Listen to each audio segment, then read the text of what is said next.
So the spleen. The spleen is really important because it's associated with being a reservoir of blood. It's responsible for releasing blood with hemorrhagic shock, and it's also important lymphoid tissue. We can see the spleen up here. It's quite difficult to see in the anterior aspect, but the spleen would just be in this region here.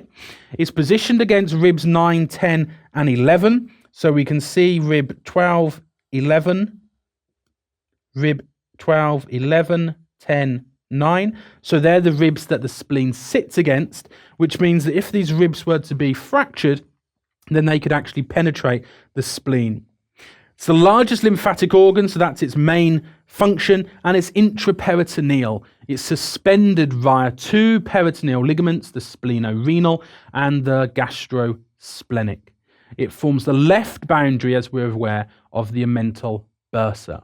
Its relationship is next to the stomach, it's next to the left kidney, and it's next to the splenic flexure of the colon, where the transverse becomes the descending.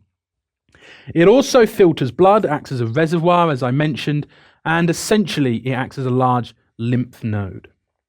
So in situ, the spleen, which we can see here, is nicely tucked up against the greater curvature of the stomach. That's why it's associated with the stomach. And we can see here the tail of the pancreas is running towards the hilum of the spleen. If we look at the spleen in isolation, then we've got this inferior border here, and we have the superior border.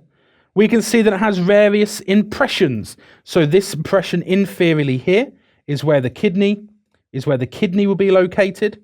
And then we have an impression where the stomach will be located. And then we'd also have an impression where the splenic flexure of the colon would be located. Its diaphragmatic is relatively smooth, sitting against the left aspect of the diaphragm, just inferior to the left dome of the diaphragm.